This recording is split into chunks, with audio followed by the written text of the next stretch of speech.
Hey, Untold Radio Network fans. Want exclusive perks and to support our channel?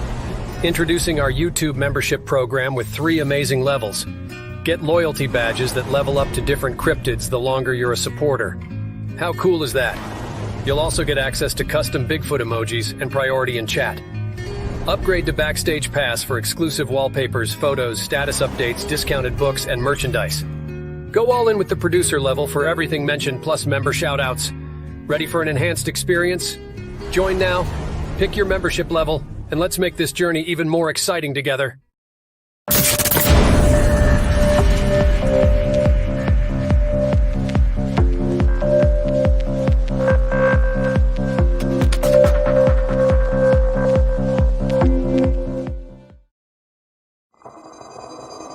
paranormal, UFOs, monsters, mysteries. You're listening to Talking Weird.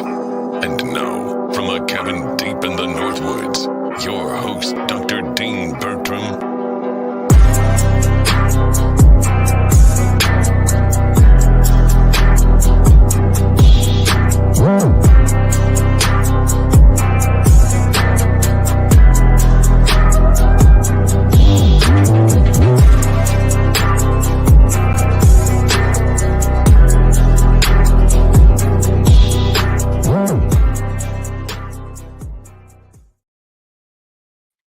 Greetings, all my fellow weirdos and weirdettes. Thank you for joining me for Talking Weird on the Untold Radio Network.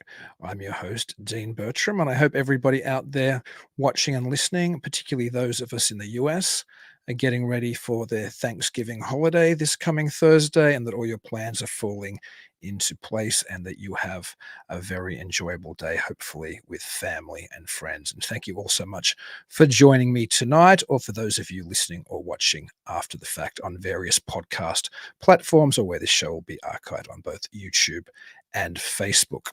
I'm going to jump right into it tonight because I have one of my favorite guests returning to the show. I first had him on back before we were actually on the Untold Radio Network, and we've had him on once since then. I think he's one of the most switched on people in the entire UFO community. Indeed, he's a veteran of the UFO research field and has teamed in the past with such greats as Ted Phillips, Jacques Vallee, and Stanton Friedman. He heads the Ted Phillips Marley Woods Research Center and has appeared on a number of high-profile shows, including UFO Witness and Coast to Coast AM.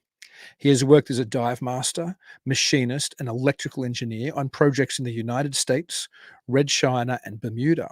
He has been an independent UFO researcher since 1969 to 1998, and at which point Walt Andrus, the founder of MUFON, asked him to become a section director for that organization.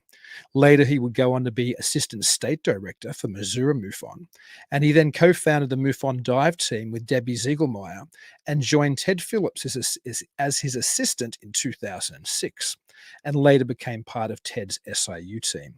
He assisted Phillips on his Marley Woods Project and his Tetra mountain moonshaft project. So I'm delighted to welcome back to Talking Weird, again, one of my all-time favorite guests, ThomasMFerrario. Hello, Dean. Good to be back. It's good to be back.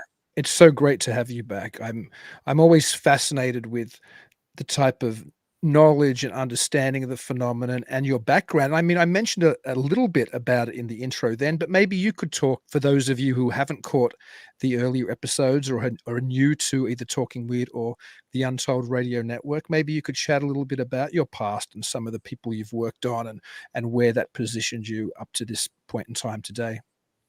Yeah, it's been a life's work that I could not have imagined in a million years. I actually started in 1969 in a rural area I grew up in, investigating, had friends, had experiences, and family, I might add. And on a long shot back in 97, I believe it was, I made a call to Walt Andrus, which the Mutual UFO Network started in Missouri, and spoke at about a 4-hour conversation with Walt, and he made me a section director.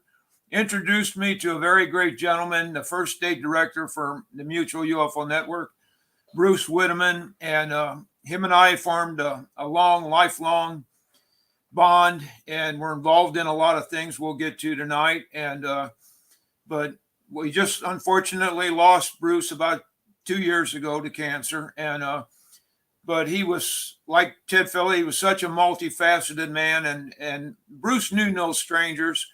And I just will tell you that virtually every ufologist you see on TV, you know, John Greenwald had his first public appearance with Bruce at one of his conferences. Chris O'Brien was starting out. Chris made an appearance with Bruce, and on and on. And it was a great experience working with Bruce. And I met Ted Phillips through Bruce.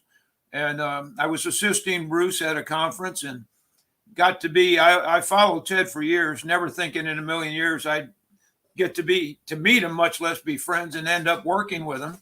But that's the bulk of my background, how I got involved in this. It's a terrible loss of your friend recently to the UFO community in general. And I think you guys learnt some things before he passed. Am I correct? Like, I know you were already starting to share some of your insights, and maybe we can go back over them a little bit now about the potential for a UFO false flag event or a UFO false flag disclosure. Yeah. And, you know, this all got here again. I've met so many people in the past years through the Mutual UFO Network and Bruce Whitman, and from Dr. Carol Rosen, which was actually Werner von Braun's assistant. And she filled me in on, we spent a couple hours together, and she filled me in on von Braun's. He was one that started the false flag actually scenario, and I picked up on that. And I got to be honest with you, at the time, I was like Ted Phillips. I was a nuts and bolts man. I wasn't in the paranormal realm with this. I wasn't in the cryptid, or, you know, but it went full circle, and I'm exactly where Dr. Alan Hynek was, and where Ted ended up, and where so many people in this field end up. And I learned through them and working with Jacques Vallee that, you know, this is not interplanetary, it's interdimensional. Now, when I say that, people always say, well, you don't believe in life on other planets. And I always tell them, I said, no, I absolutely do. But it doesn't work the way. And there again, through Stanton T. Friedman, the nuclear physicist, that he was a close friend of mine and worked with Ted again. And I got to admit, I was back, you know, I was a Trekkie. I love Star Trek. And Stanton asked me one day, he said, what do you think of that possibility and light speed and that? And I said, well, I don't think we're there yet, but we will be one day. And Stanton, and I wasn't going to argue with a nuclear physicist. Stanton told me, he said, well, let me just guide you. He said, we're never going to go light speed and warp speed and that, and the way you think. And he said, you know, to take an object the size of a pea to attain light speed would take the combined energy output of the Earth for 100 years. Now, do you really think it's practical that we're going to build a starship to do that? And I would have to agree with him, you know. But he said the way it'll be done, it's interdimensional. When you go interdimensional, you have the ability to go interplanetary. So, you know, it opened my mind into a scientific realm that I probably wouldn't have thought of or looked at with the clarity that, and I was so fortunate to work with individuals like that, far above my pay grade, I will tell you. But it morphed into something much more. And, you know, dealing with the practical experiences that Ted and I dealt with in our team at Marley Woods, the paranormal aspect of it and the interdimensional aspect of it was so, it was just so self-explanatory. And, you know, I always, at this point, I like to just go back to what Jacques Vallee told us and always put in our minds out there, that we have evidence that the phenomena has the ability to create a distortion of the sense of reality and the substitute artificial sensations for the real ones. Now what that means in a nutshell is that what comes across has the ability to work us. They have the ability, they use our weaknesses, and it's just, and we proved in so many ways in Marley that this had to be interdimensional. And there again, working with Jacques Vallee, and we actually, for a short time, we even worked with Robert Bigelow out there. And as Jacques Vallee said, that he even felt that Marley had a higher case for high strangeness than even Skinwalker. But we paralleled Skinwalker so closely with everything that they're going through. We dealt with them. We were going to do a show with them, and it didn't work out. But I will tell you, we did film with Ben Hansen out there on UFO Witness. Nordics in the Cube was that episode, and it was, let me tell you, they had experiences out there, and it was the real deal. And so anyway, that in a nutshell, and Ted had over 270 witnesses accounts out in Marley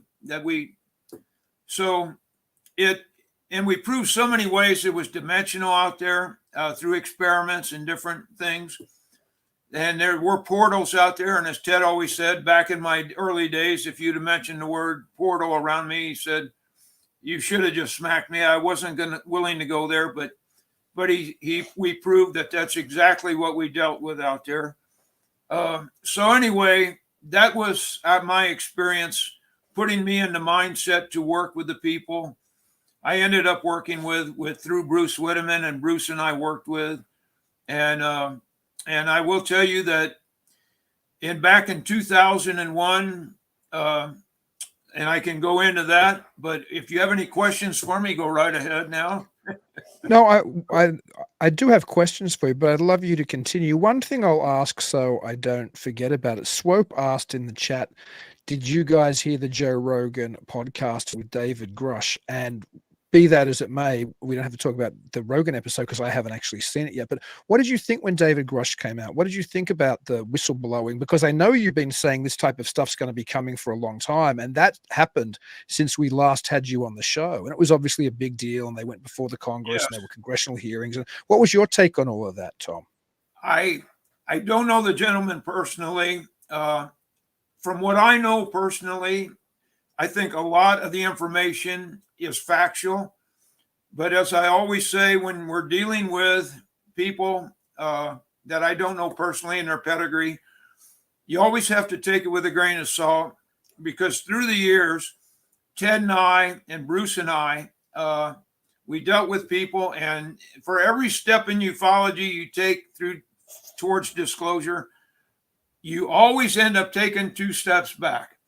And the tactics of disinformation, and I have seen, and like in our case, and so often, if you can't attack the data and the documentation, then they usually go after the individual and attack the personality behind it. So from what I can tell you is it seems factual. It seems, from what I've experienced and know myself, it seems like it correlates with information that I know personally. But I will put a different spin on it tonight. I will definitely go places. A lot of ufologists hate me for this, and I'm sorry. But dealing with the caliber of people I've dealt with and what I was exposed to, I go with firsthand knowledge and what was proven to me. And it's up to the general public. If they want to believe me, go there. And I urge them, I have a YouTube channel. I put a lot of Marley Woods stuff on there and updates and what I was a part of throughout my whole life. And I try to document everything and I've done. And some of it is impossible to document, of course, but who we worked with. But I do believe that a lot of that material is factual. So fascinating. I do want to hear your take on it. Like you just mentioned, then you have a different take on it to mainstream ufology. I'd love to hear a little bit more about that if you could fill us in a little more on it.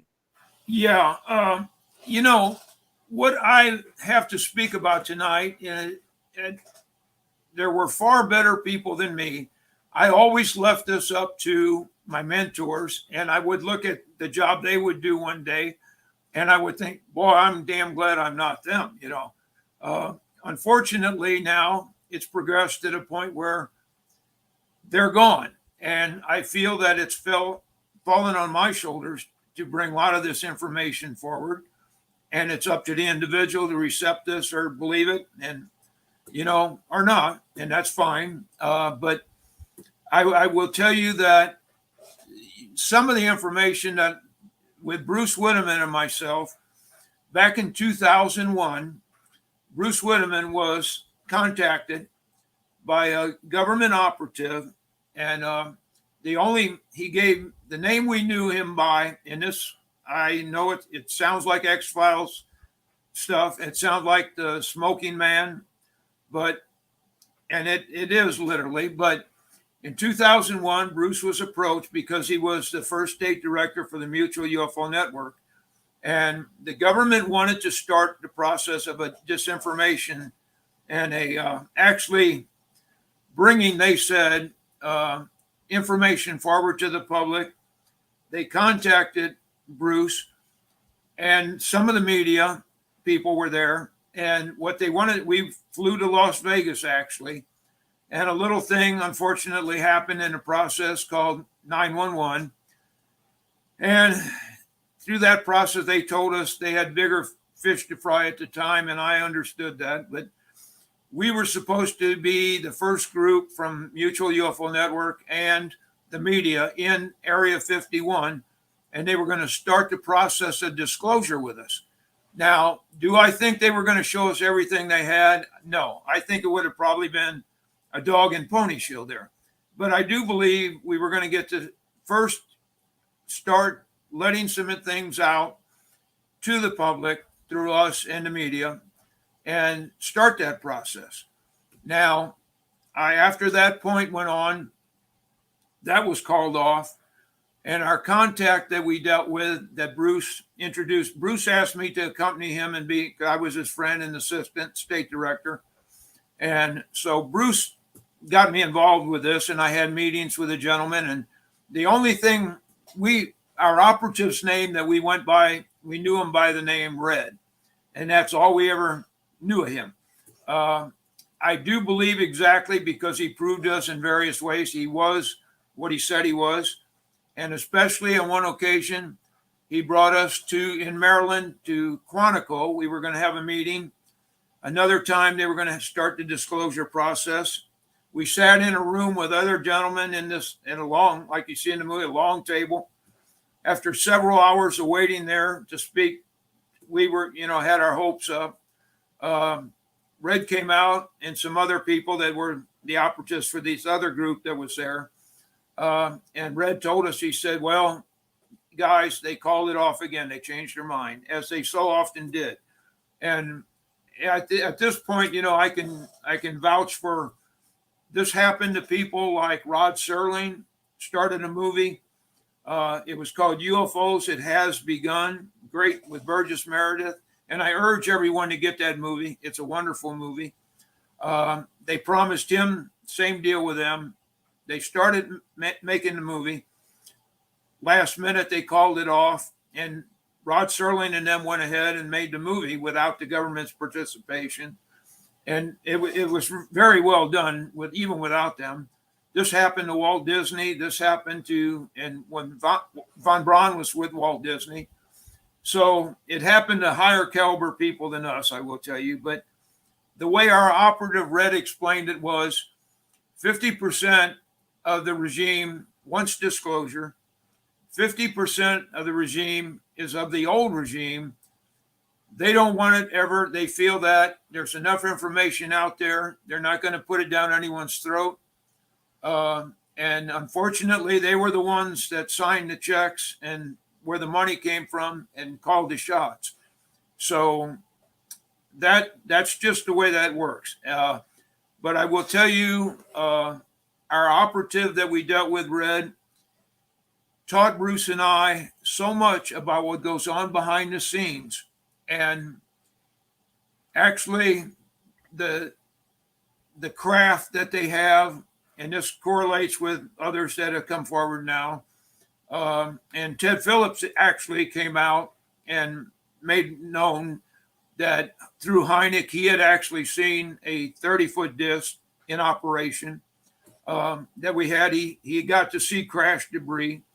So we were aware of that from Ted. And then when Red filled us in on things of that nature.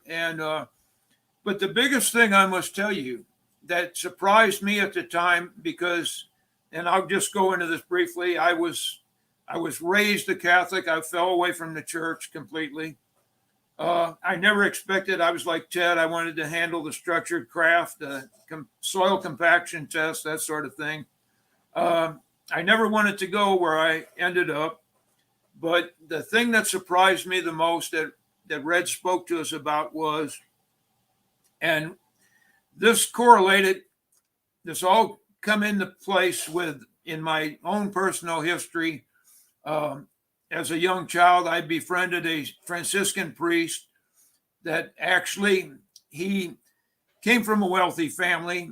His family sent him to Rome. He was a seminary student there. And the man knew Koine Greek, ancient Hebrew, Aramaic, and I think 2 other languages. And when you have that pedigree behind you at the time in the Vatican, and of course, there's miles of library there and information. Even the Library of Alexandria is there. They had a process back then. It's all climate controlled now, but at the time they were battling a fungus, a mold that was eating the manuscripts, and they would bring in the seminary students that had this pedigree to translate documents. They'd come in, they'd do a page, a paragraph, and they would be out of there. So that no one knew the complete picture of what they were doing. And to this day, it's that way. Actually, in the Vatican, and this sounds like they're in prison, but when you get to be 78 years old and you have that type of pedigree, you have that ability in these languages, there's a building there that these people are housed in. They go through the manuscripts and they virtually agree to stay there the rest of their life. They're housed, they're fed, they're clothed, and they do their work, which is a religious calling to them. But that's the rest of their life. They're there.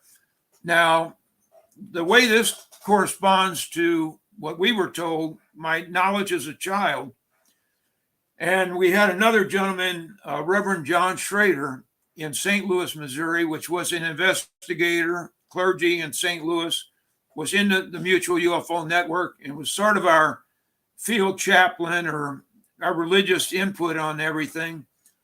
He filled me in on things in the Vatican also.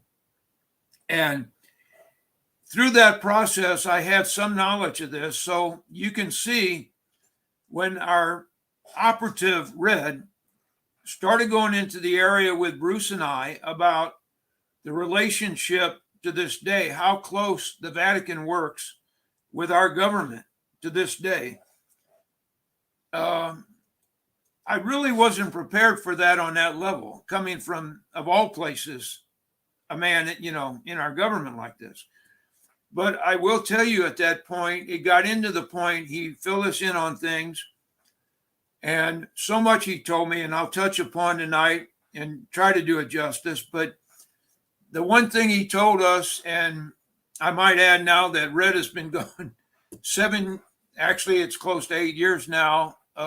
He had cancer, passed away about 8 years ago. Had that not happened, I probably wouldn't be sharing this. And I must say, in the state that our world right now is in, where we are globally, that's another reason I'm bringing a lot of this forward.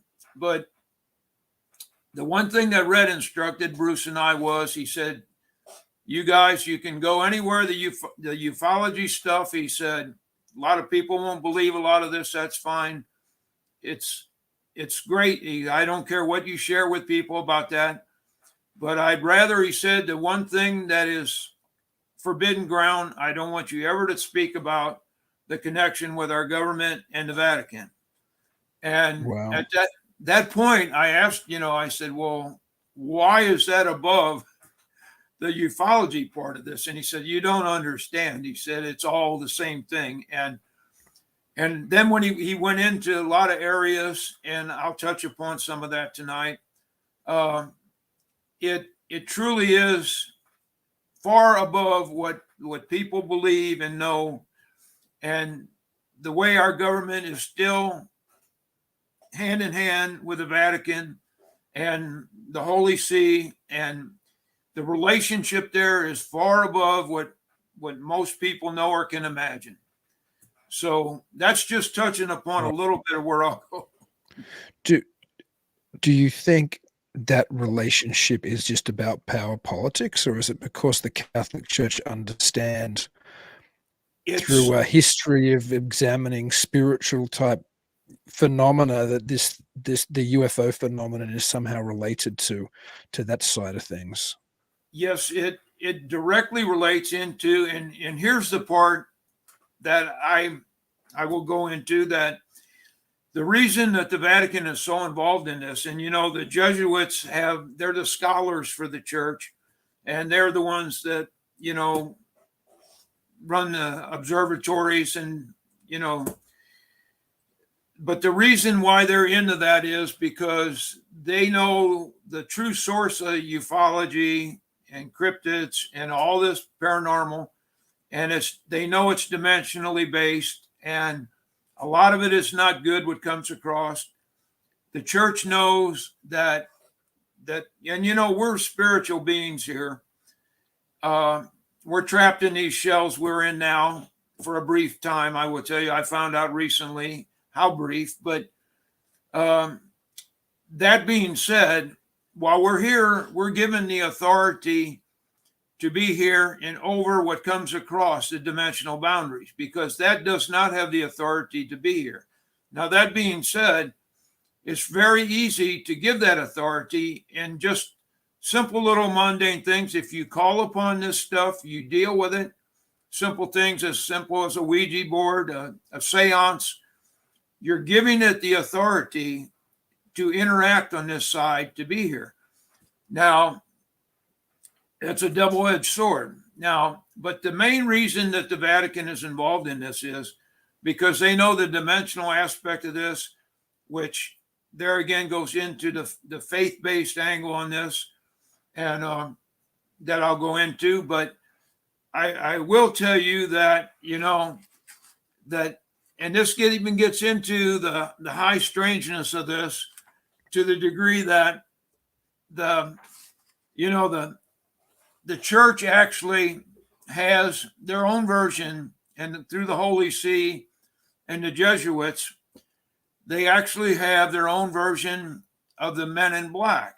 And one of the things that Bruce and I was told by our operative read that there's 3 versions of sources for what's known as the Men in Black.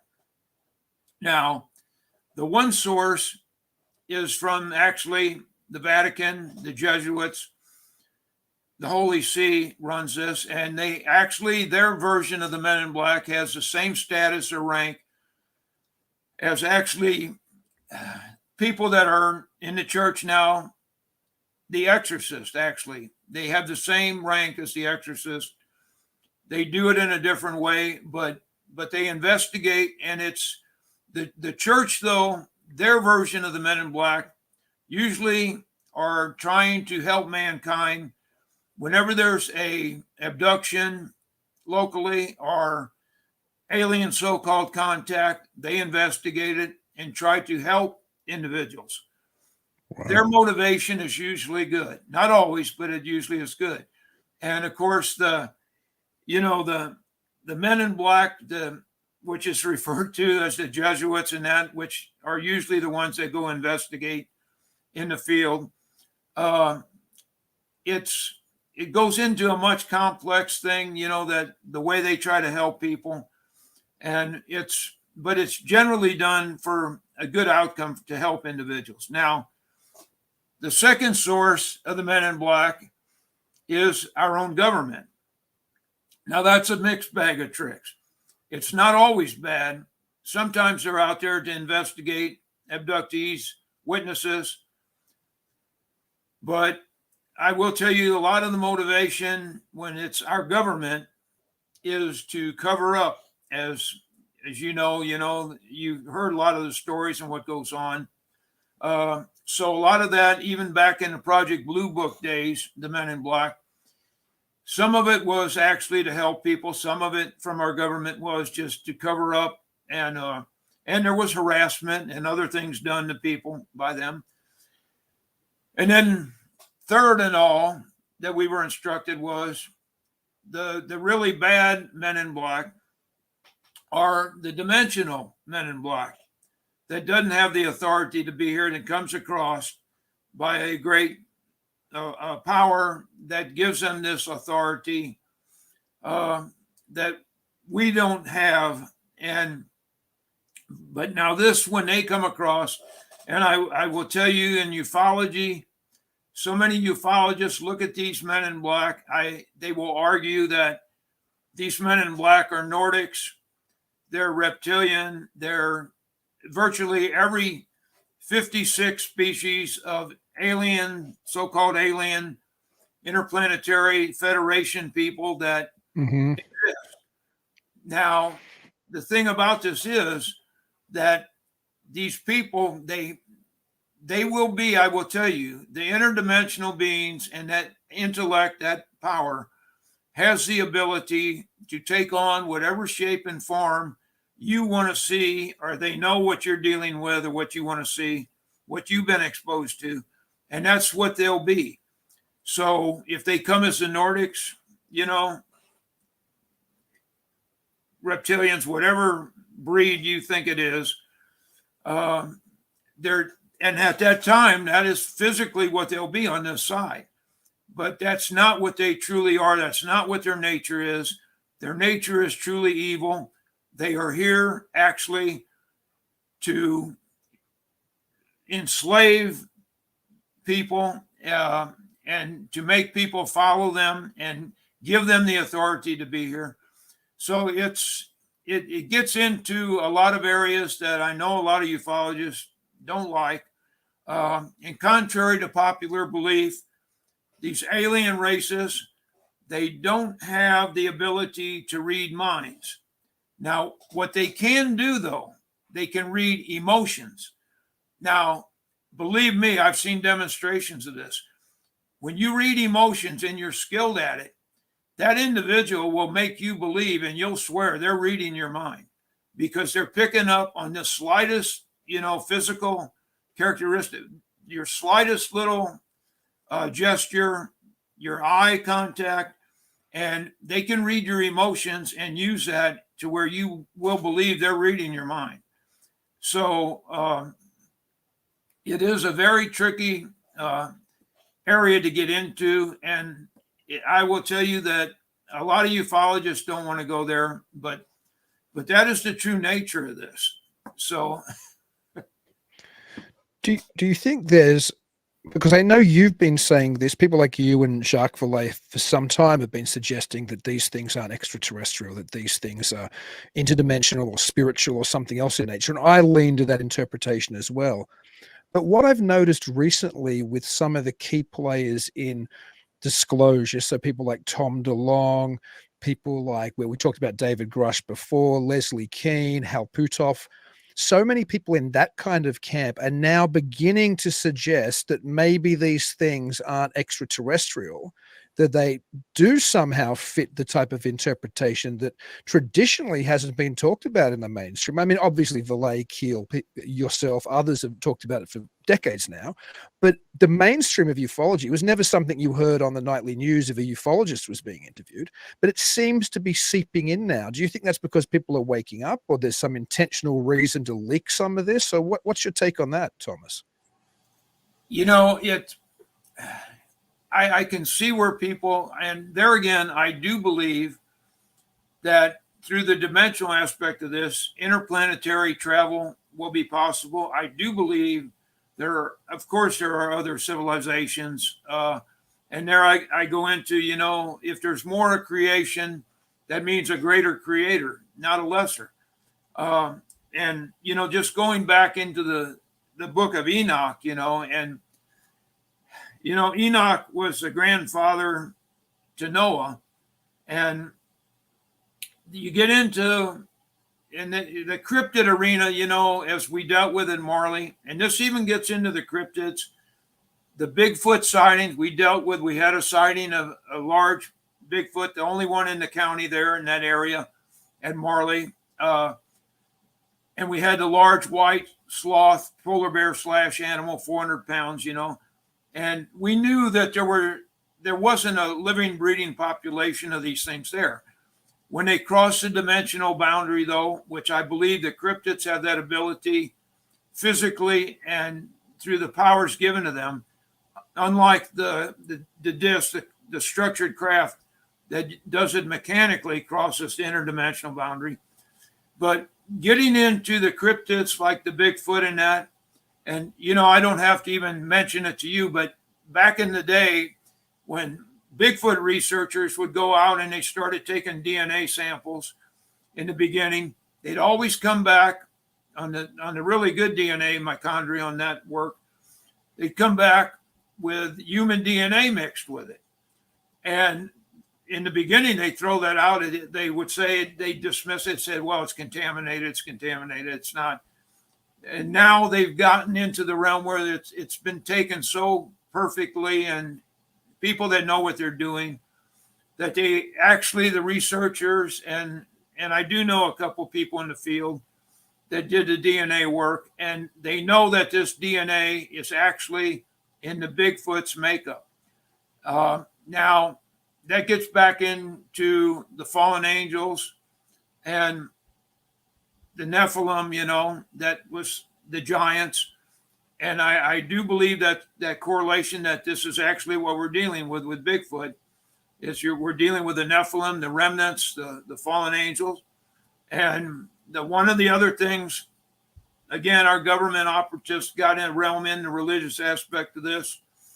And this is so hard, at the time I wasn't prepared for this, but he spoke about what was going to happen too, actually, the false flag scenario, that virtually when mankind is at its worst, and this is what von Braun preached, that there would actually be a presence come, and I do believe it's going to be a compilation of structured craft, actual landings, the classic disc. I do believe it's going to be a lot of this intelligence. These people have been working in our laboratories for over 100 years now and working with mankind. And I do believe they're going to come, they're first going to use that realm. They're going to come out of that and introduce themselves along with the landing structured craft at a time when we're not able to help ourselves. And I think my personal take on that right now with the world, the state of the world and where we're going, and I'll touch upon that, but I do believe my biggest fear is that, and from people I know yet, their biggest fear, and I think about this every evening, is that some way, shape, or form, our grid goes down, our power structure goes down, and people don't realize what that represents. Our own government study says that if our grid goes down in up to a year, which if it's taken out the right way, it could be EMF, it could be sunspots, it could be a simple thing like as little as 6 to 7 individuals with high-powered rifles taking out substations, because it's already happened on the West and East Coast, practice runs. But as little as 6 substations fall, the grid will go down. And the government's own figures is that within 1 year, 2/3 of the population will be gone. Now, I do believe that when that happens, or something to that degree, a world event, that's when they're going to make their play for this. And they're going to come forward and they're going to have free energy. They're going to have food, just you name it, medical cures, whatever we need, they'll supply it. And let me tell you, their motivation is not our welfare. Their motivation is for us to eventually look at them as virtually gods and enslave mankind to their will. And it's happened back in the first Earth Age, and I truly believe that's what von Braun was warning. And I will tell you that at this point, that's one of the things that Rod Serling, in his own way, after the government pulled back, Rod Serling made a episode of Twilight Zone, which was called To Serve Man. Now, I don't know if you remember that one or not. Sure, it's but a cool virtually, he told this story in the means, kind of a way of poking his thumb in the government's eye. But the episode, what it was to serve man, was an alien race came to Earth. They taunted around a huge book, serve man, and they couldn't decipher the code. But they brought mankind free energy, food production, medical cures, weaponry to protect each nation, virtually anything they needed. And the whole world fell for this. They disarmed, they followed and on the last part of the episode, one of the scientists was going back. The people were traveling to their planet on their disk. And his assistant came and said, we deciphered To Serve Man, and the book is actually a cookbook. Now, I'm not suggesting for a minute that's the motivation behind this, but it's not far from that mindset. It really isn't. But that is the people that knew the truth in this. And people say, well, how do you know? Where did the truth of this all stem from? There again, I will tell you, it came biblically from the Vatican, the records. And if I had one place on earth to go to prove the existence, the interdimensional capabilities, what came to earth and what is trying to get back here, it wouldn't be in Area 51 or any place like that, because the instrumentality is there, but the motivation behind this to be proved is in the Vatican, and they know that. So that is really the bulk of what is going on now. And I will tell you that, and people at this point, I will tell you that I don't believe it's any accident that we've went through a pandemic, all the terrible experiences mankind's gone through with a pandemic. I don't think it's an accident right now that the United States borders have been taken down. Over 10 million people have come in this country, and that the people on the terror watch list, they know there's an amount of people. They won't tell you they've caught a bunch, but they won't tell you that it's suggested that there's as many as 300 to 400 people here that are on that list that have made it through. Good grief. Yeah, and they formed cells, and they're waiting for they're virtually just waiting for the go-ahead to do what they're going to do. So, when you look at it from that realm, and people always, and please believe me, I don't do politics. I'm not political. I'm not picking any one side over another here. It's so far beyond politics as we knew it that we're virtually right now dealing with, to the point, we're dealing with good against evil. And that's not political. That's just factual. That's the way it is. And I will tell you that we're coming up on a point where everyone's going to have to decide for themselves which side they're on. They're going to have to pick, and turning your head and a blind side to this is not going to make it any better for you or your family. There's going to be a point when you're going to have to stand up for either what you feel is good or the dark side. And believe me, I've got grandkids, and it hurts me to go there with this, but it's just where we are right now in world history. And, it gets into end times theology.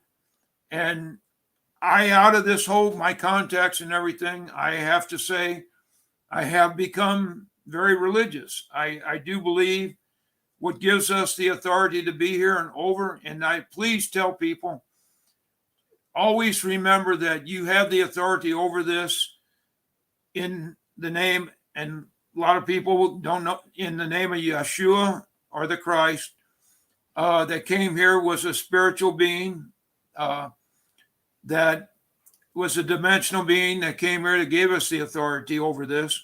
And you have the authority over this, but you have to use it, and you have to know to use it. So that is where I truly believe we stand right now on the world situation. And judging from every morning I get up, and besides my contacts yet I have in a few people and some in the military, and another individual that's in the DOD. We worked with some people in the DOD when we worked with Skinwalker. There again, they passed away. And I did have another person he actually wanted to be with me on the show tonight. And I don't want to say I didn't trust the individual, but I think he has an ulterior motive, and I didn't want to put that on you, believe me. So, Thank you. But I do believe I have in my office, I have 2 TVs going on 2 different news networks every day while I'm working. And I stop sometimes dead in my tracks listening to what's going on. And I'm sorry, but I just don't believe we're too far from all this coming down. And believe me, it's not where I ever thought I'd be. It's not where I wanted to be. But that is my experiences, and that's No, I think we live in a time where the unseen realm and its influence on this world is all but forgotten, even by mainstream Christians in the churches. I mean, we forget biblical warnings, things like we struggle not against, flesh and blood, but against powers and principalities and spiritual wickedness in high places. The Bible's very clear that the real threat to mankind isn't our fellow man. It's things operating in, as you would say, another dimension or in a different spiritual realm or something else. And today, I think most people are so focused on just daily life, the physical realities of paying the rent and feeding the kids and going to work. And it's easy to forget that there's something bigger is probably going on. And I totally understand that. And had I been that age now and going through what a family does now to try to pay the bills, make a living, if you have children, this is the last thing I'd ever want to hear. And, I have grandkids, my own children, and it's hard to get into this territory. And but like I always tell them, it's just, when question everything, question everybody. And when this goes down, and when something comes giving you whatever you need with all the answers, question it and know that you have the authority over it if you take that authority. And as I always say, I know through revelation in the book, I know how it ends. And but it's not going to be easy when we go through it. But just know that this is not, their motivation is not our welfare. But just know that question everything and you have the authority over it. And that's what I tell everybody, and believe me, this is not where I thought I'd ever be. And quite frankly, for years when I got into this territory, I refused, back in the early days, if it was a cryptid case, a paranormal case, I wouldn't even, I thought, waste my time. And I said things to people at that time that I think was unfair. I regret that. But I will tell you that paranormal, ufology, cryptid, it's all one and the same. It's all interdimensional, not interplanetary. And that, believe me, a lot of ufologists like to throw rocks at me. They don't want to go there. And they say, you don't know what you're talking about. Who are you from a small town to even make these claims? And some of them, I remind them of some of the contacts and things I've done in places I've been, not to brag, but just to use that pedigree that maybe I was exposed to things, and they think, well, yeah, maybe he was, and that and it's up to everybody to individual to make up their own mind. And like I always say, free will, as we were told, free will is really a bitch. It has good things, but it comes with a price and a responsibility. And you're the captain of your own ship, and you got to sail it the way you feel is best. And that's what I think everybody should do. So, but it's gone into so many realms. Believe me, when I was exposed to this, I always looked at some of my mentors and people that I've dealt with, and I thought, oh, I'm glad I'm not them. That they'll have to do this someday. But unfortunately, as time progresses, and even in my own time frame, I can't even imagine that I'm approaching 70 now, and in my own mindset, that doesn't seem possible. It just it can't be. But your perception of time is is your reality you live in, and so anyway, that's a lot of the message about the false flag that I've been instructed to talk about and tell. But I will tell you that I've had a few friends, a couple in the last couple years. I will just say one individual that has come to an untimely, I feel like an end, which I question. And I will tell you that I have people, one individual in particular in the DOD yet, and one says he's retired. You don't retire from that. But he always tells me he's listening to my podcast probably right now. And he always tells me the last couple of months, he says, my friend, you make a habit of sailing in treacherous waters. And that's his response to what I do. So, and I don't take that as a threat, because as I tell him, I said, you guys got bigger fish to fry with the world condition situation now. You got bigger fish to fry again than me, a little guy like me, making claims that I can't support, or back up tangible stuff. But that's a lot of what I bring to the table in ufology. And a lot of ufologists don't want to go there and don't like it, but that's the world I live in and have lived in. So it's a fascinating but also a terrifying world, Thomas. Yeah, it is. You mentioned there's an acceleration and there does seem to be an acceleration of disastrous events, whether it's war, or as you were saying, whether it's disease, or whether it's all these terrible things. Do you, as somebody who I know is out there in the field at Marley Woods still, do you think there's also an acceleration in the more spiritual or the more paranormal phenomenon, and things speeding up there as well? I truly believe, again, and I'm going into around now, in Marley, we dealt with an intelligence, as Ted called it, that it was always ahead of us. When we filmed out with Ben Hansen at Marley, here again, it was the property owner was wanting, we were going to do a series out there. And 6 weeks after we filmed that episode, the family called me. The property owner, which was in his 80s, but in good health, he had a stroke on the property and fell dead out there.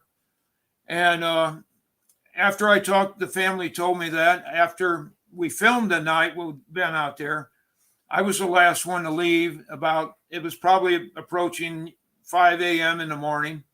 I went by the old cabin. I made sure the doors were locked, the lights were off, the water was turned off.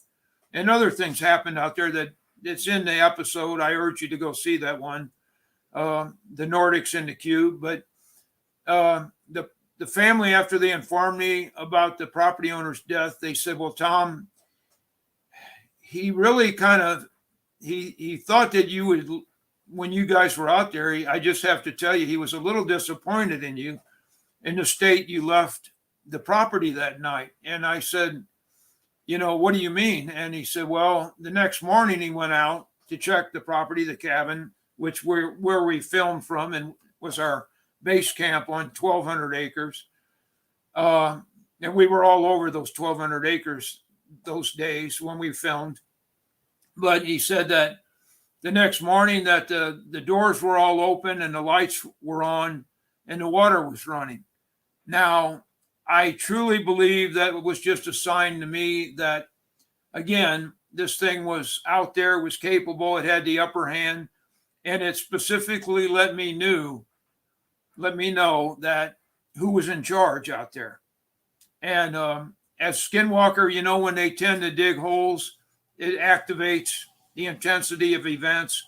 And Marley, it seemed to be when we would bring out strangers to the location, it would activate this intelligence and into a bad, actually drive it into a fear mode, we called it. So, but I do believe right now the same intelligence, and it's all the same thing. I truly believe it used fear as a tool, and in a way, a manner of speaking, it fed off fear. It used fear as a tool to control people, as I believe what's going on in our own country right now. And here again, when I get into this realm, people think I'm political, and I'm not. This is far above politics. But I do believe behind the scenes right now, and this will step on toes too politically, but I don't believe either the Republican Party or the Democratic Party has enough intelligence or brain power or power to orchestrate everything that's going on in our country right now and worldwide. It's far beyond that. I do believe to the degree that behind all this, there's a group of individuals that are orchestrating all this, pulling the strings, and our government, along with other world government, is just they're the puppeteers behind all what's happening now. And I do believe, for lack of a better name in some realms, its exact name, I do believe it gets back into where I do believe right now that some of these individuals are actually the return of the fallen angels that are here behind the scenes with the intelligence and the power to orchestrate everything that's going on right now. Because I just don't think it's beyond man's capability right now and power. So, and there again, their motivation is far from our welfare. So, and I truly believe the world right now, in the state we're in our own country, I just don't believe there's any going back to normality. And that really hurts me to say that, but that's just where we are.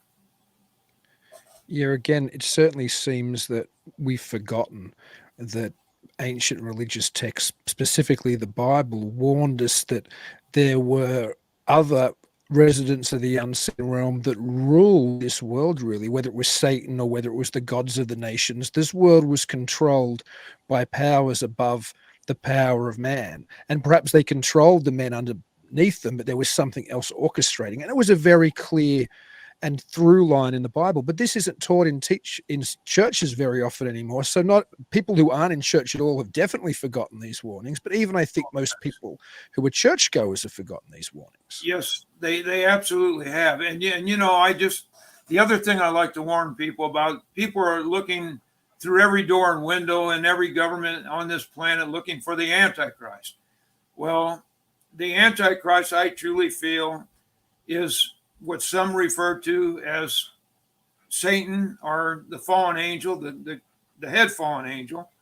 And, you know, people look at this through movies and all the Exorcist film, you know, they think he's going to come as a demon with horns, and it's going to be the exact opposite of this. He's going to be the most wonderful, beautiful individual, the most caring, compassionate.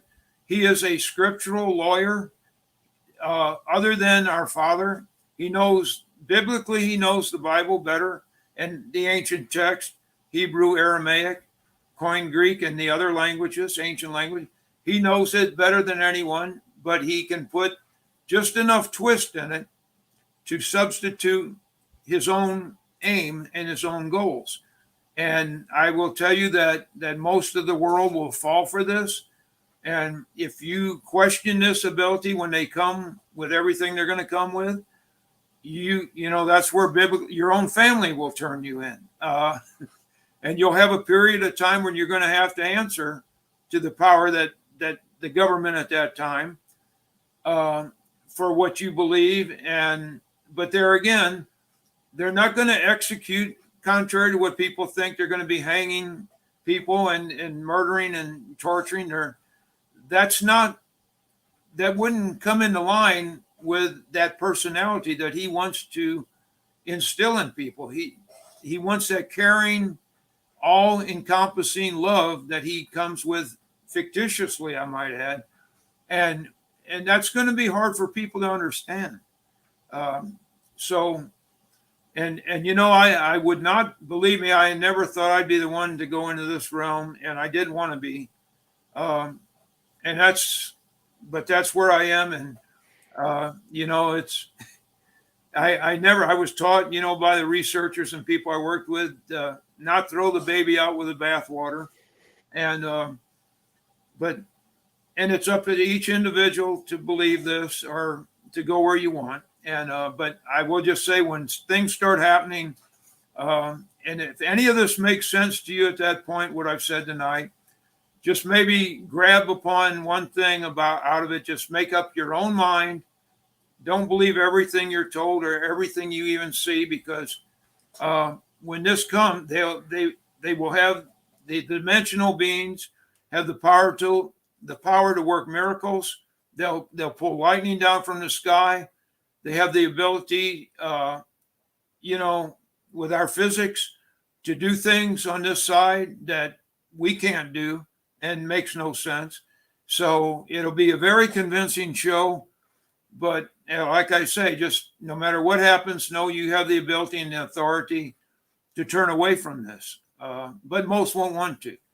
But that's the world I live in. And you know, my biggest fear is, I think about it every night, is right now, through what I'm told with certain people, that my biggest fear right now is that through some way, shape, or form, that our grid goes down.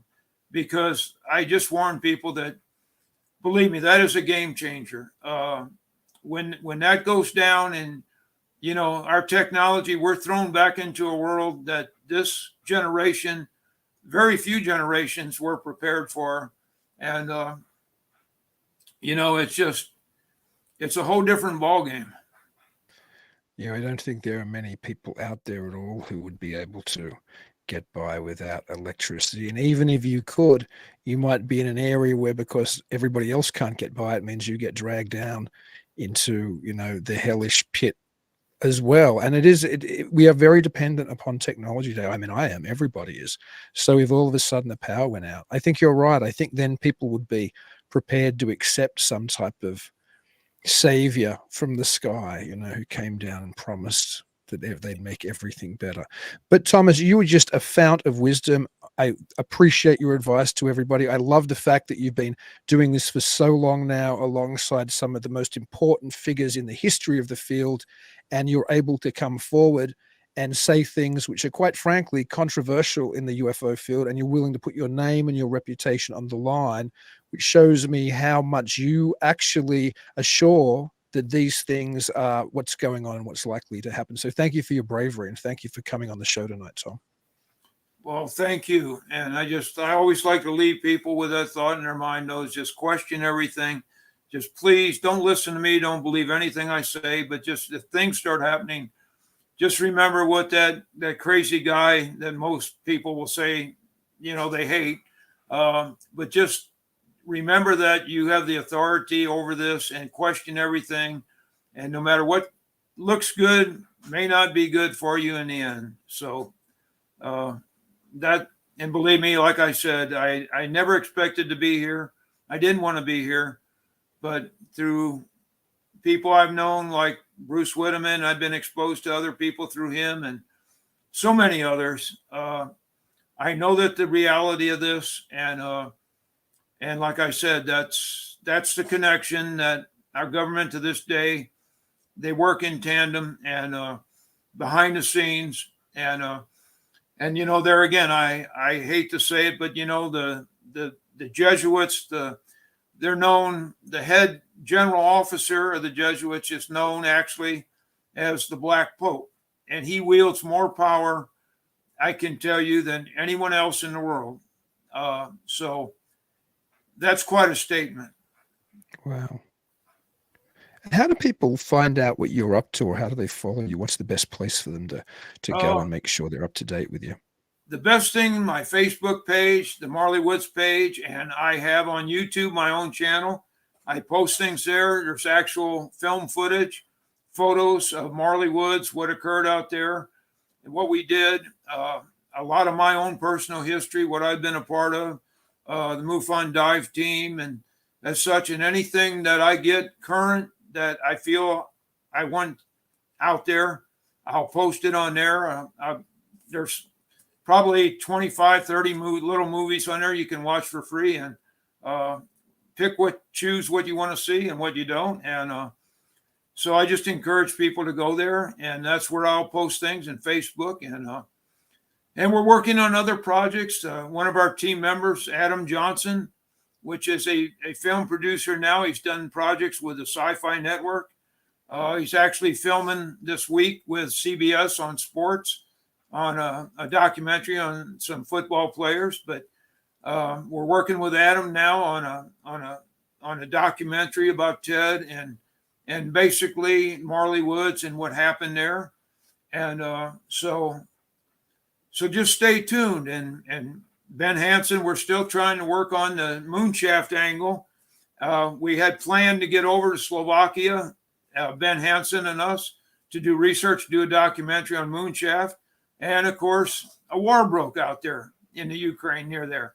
So that ended it again for us. But what a string of bad luck you've had with recent productions. My goodness. Oh, it's been a battle. I can't tell you how the twisted road, beyond Skinwalker.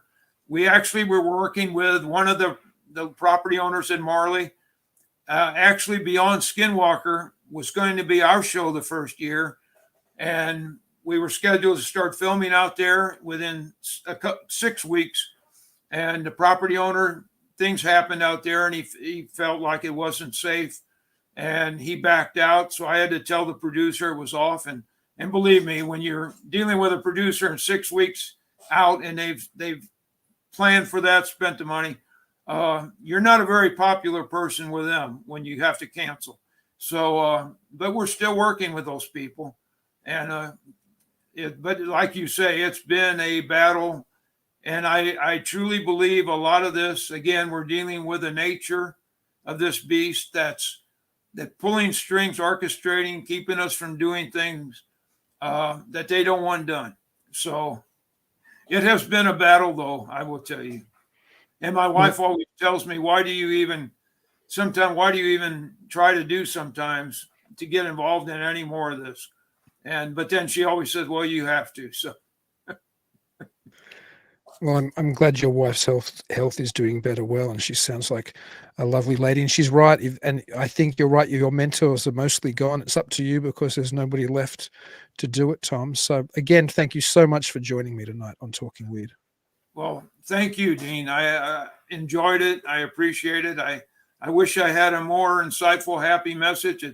It's not been a feel-good show for me, the last podcast I've been doing, but I just feel it has to be done. I have to throw it out. It's falling on me now, and it's up to individuals to accept this, throw it out, do what you want with it. But I've done my part, I feel, and that's where I'll leave it. So. Well, again, thank you so much. And until I talk to you again, Thomas, and everybody else out there, keep it weird.